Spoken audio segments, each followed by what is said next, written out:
नमस्कार सभी को और नमो बुद्धाय, जय भीम। आज 13 मार्च है। आज 30वां दिन, मैंने 1 महीना कंप्लीट किया धरने का। 12 मार्च से शुरू किए थे, आज 13 तारीख, इनफैक्ट 31 दिन हो गया। तब भी सरकार मौन है। बीच में कुछ बात उठी थी, शायद हमको उठाने के लिए, वहां से उठाने के लिए किए थे होंगे, लेकिन उसके बाद मौन है सरकार। सरकार तो मौन है, लेकिन विधानसभा में गूंज उठी है। और हमारे प्रखर, हमारे मित्र, और जब से ऑल इंडिया बुद्धिस्ट फोरम ने 2 साल पहले हम लोग ने ये मुहिम हाथ में लिए, तब से ही सतीश कुमार दास जी, आरजेडी के विधायक, मकदमपुर के विधायक, अपनी बात रख रहे हैं प्रमाण के साथ। तो मैं आज 30वें दिन, आज हम लोग मौन धारण करेंगे। कल भी हमारे हाथ में संविधान है, सबके हाथ में संविधान है। आज ये संविधान दिखाकर सरकार का ध्यान आकर्षण करना चाहेंगे। हम जो मांग कर रहे हैं संवैधानिक पूर्वक हम लोग कर रहे हैं, शांति से अपनी बात रख रहे हैं, अपनी हक अधिकार की बात रख रहे हैं। आज, कल और परसों तो मैं सतीश कुमार दास जी से अनुरोध करता हूं, अपनी बात रखें। और पत्रकार भाइयों को कुछ भी प्रश्न है आप पूछ सकते हैं।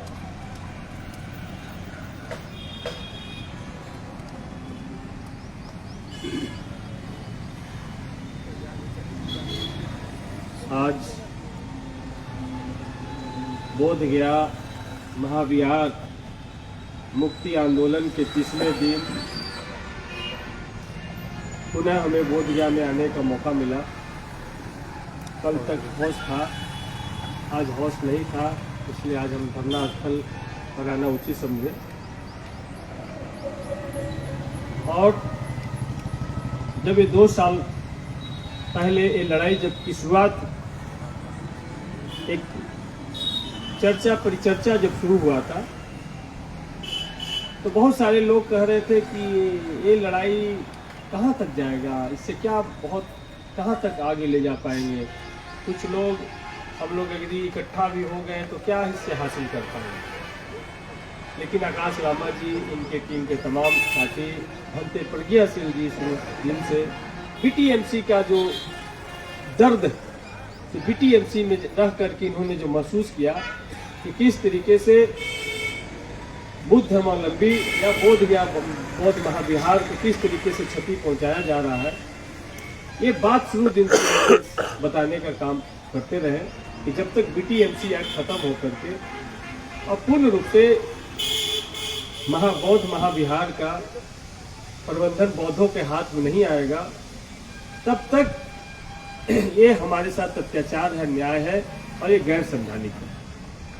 और इसीलिए हम सब लोगों ने इस लड़ाई की शुरुआत की और आकाश लामा जी ने सबको जोड़ने का काम किया। ये दूसरे प्रदेश से रहने वाले, लेकिन पूरे भारत में घूम करके एक माहौल इन लोगों ने बनाने का काम किया। हम लोग 2 बार अल्पसंख्यक आयोग के राष्ट्रीय अध्यक्ष लालपुरी जी से भी हम लोग जा कर के मिलने का काम किए, उनके साथ मीटिंग हुई और हम लोग के रिक्वेस्ट पे वो आकर के बौद्ध महाविहार में फिजिकली उन्होंने विजिट किया। बीटीएमसी का जो ऑफिस है वहाँ पर बुला करके हम लोग से चर्चा परिचर्चा की और उन्होंने भी कहा कि ये तो अन्यायपूर्ण सरकार को लिखने का हम लिखेंगे, लेकिन कोई रास्ता नहीं निकला। उसके बाद 17 सितंबर को पूरे भारत के जितने बौद्ध संगठन है वो तमाम लोग पटना के गांधी मैदान में इकट्ठा हुए और एक बड़ी विशाल सभा हुई। और सभा के बाद हम लोग मार्च किए, पूरा पटना मार्च करके बुद्ध स्मृति पार्क जो नीतीश कुमार जी ने बनवाया था बुद्ध की याद में, उस पार्क में हम लोग इकट्ठा हुए और वहाँ से 500 से ज़्यादा संस्थानों का एक मांग पत्र मुख्यमंत्री के नाम, चीफ सेक्रेटरी और बिहार को हम लोगों ने देने का काम किया। लगा कि अब रास्ता निकल जाएगा। उसके बाद महीनों से इंतजार करने के बाद कोई रास्ता निकलता हुआ नहीं दिखे, तो फिर 12 जनवरी को बुद्ध विहार पटना से एक महाबोधि महाविहार मुक्ति रथ रवाना हुआ, जिसमें तमाम भंते बौद्ध धर्म के मानने वाले, अम्बेडकर फुले प्रयाग जगदेव बाबू के मानने वाले तमाम लोग उस दिन इकट्ठा हुए और सभी बिहार के सभी जिला मुख्यालय से होते हुए यहाँ पर 11 फरवरी के रात में पहुँचा और 12 फरवरी से अनिश्चितकालीन भूख हड़ताल जो रिले हंगर स्ट्राइक था उस पे बैठने का काम हुआ। 2 दिन वीआईपी मूवमेंट की वजह से दूसरी जगह बैठाया गया, लेकिन बाकी बोला गया कि आप जहाँ चाहते हैं बैठ जाइए। एक अच्छा गोलंबर था बीटीएमसी कार्यालय के सामने मंदिर से पहले, वहाँ पे शांति तरीके से ये सारा कार्यक्रम चल रहा था।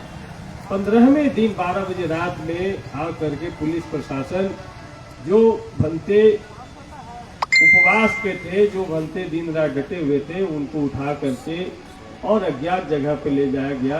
बाद में पता चला कि वो सबको मगर मेडिकल ले जाकर भर्ती कराने का काम किया और ये धरना को ख़त्म एक तरीके से कर दिया गया। लेकिन यहाँ के बौद्ध उपासकों को हम धन्यवाद देते हैं कि पुनः उन्होंने दूसरे ही दिन से इस जगह पे बैठना शुरू किया और इस जगह से पूरी दुनिया में बीटीएमसी एक्ट में जो भेदभाव है, इस भेदभाव को पूरी दुनिया में पहुंचाने का काम किया। और आज विधानसभा में भी देखें कि 7 तारीख को हम लोगों ने पिछले भी सत्र में उठाए थे, लेकिन सरकार का कोई जवाब नहीं आया था। फिर हमने 7 मार्च को सदन के अंदर बजट पे चर्चा के दरमियान में इस बात को जोर शोर से उठाए। उसके बाद भाकपा माले के विधायक अजीत कुशवाहा जी, अमरजीत सिंह जी, ये तमाम लोगों ने शून्यकाल में सवाल उठाया और सतदेव राम जो भाकपा माले के वो उप संसदीय दल के उप नेता है, उस सिग्नेचर से उन्होंने कार्य स्थगन प्रस्ताव लेकर के आए और कार्य स्थगन प्रस्ताव में हम लोगों ने चर्चा की मांग की। सरकार ने चर्चा को स्वीकृति नहीं दिया, लेकिन जो कार्य स्थगन का जो प्रस्ताव था, उस प्रस्ताव के पढ़ने की जरूरत थी, जिसमें बीटीएमसी एक्ट को खत्म करते हुए बौद्ध महाविहार पूर्ण रूप से बौद्धों के हाथ में सौंपा जाए, इसका प्रस्ताव हम लोग सदन से करते थे। इसी पर हम लोग चर्चा कराना चाहते हैं। तो लड़ाई आगे बढ़ी। चंद्रशेखर भाई ने भी संसद में इन तमाम सवालों को जो कम समय है उन कम समय में भी उठाने का काम किया है। तो ये लड़ाई देश विदेश पूरी दुनिया में फैल गया है। हजारों लोगों का कॉल मेरे पास पूरे देश विदेश से लोगों का आ रहा है कि आपने जो आवाज उठाया है इसके लिए हम आपको साधुवाद देते हैं। लेकिन सिर्फ आवाज उठाना मात्र एक बड़ा काम नहीं है, सबसे बड़ा काम है बीटीएमसी एक्ट को खत्म कराना। और ये धरना अनिश्चितकालीन है।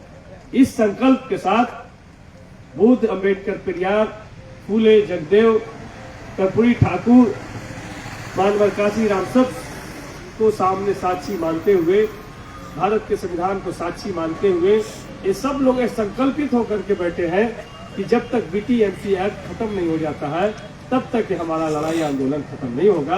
अब सरकार को यह तय करना है कि क्या बीटीएमसी खत्म करेंगे कि जिस तरीके से सुंग ने बौद्धों को खत्म किया था, उस तरीके से सरकार बौद्ध धर्म के, अम्बेडकर के, पेरियार के, जगदेव के, मानवर काशी राम साहब के मानने वाले लोगों को खत्म करेगी। इस सरकार को तय करना है।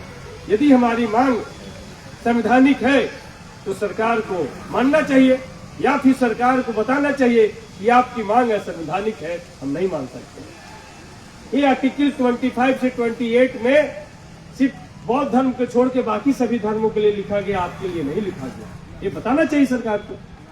तो सरकार पूरी तरीके से एक इसको क्या कर सकते हैं, बीटीएमसी एक्ट एक तरीके से ये समझिए गुंडा एक्ट है जो एक धर्म पे थोप दिया गया। तो इस एक्ट को, इस काले कानून को खत्म कराना ही इस आंदोलन का मुख्य उद्देश्य है और सरकार से और किसी चीज़ की लड़ाई नहीं। और भारत के संविधान में विश्वास रखने वाले लोग हैं, बुद्ध के विचार में शांति सब लोग चाहते हैं। बुद्धम शरणम गच्छामि, संघम शरणम गच्छामि, धम्मम शरणम गच्छामि के लोग यहाँ बैठे हैं। सब लोग बुद्ध के संदेश को गाँव-गाँव जन-जन तक पहुँचाना चाहते हैं। और भारत की पहचान बुद्ध है, भारत की पहचान चक्रवर्ती सम्राट अशोक है, भारत की पहचान डॉक्टर अम्बेडकर है। ये सब लोगों ने बुद्ध का रास्ता, समता, स्वतंत्रता, बंधुता, भाईचारा, करुणा, ये कहाँ से आए? ये सारे बुद्ध धर्म से आए। तो इसलिए हम सब लोग का एक ही मांग है कि BTMC एक्ट को ख़त्म करें। आज 30वां दिन हो गया है। सरकार का प्रतिनिधि इन डेलीगेट को बुला करके मुख्यमंत्री सदन में जवाब दे।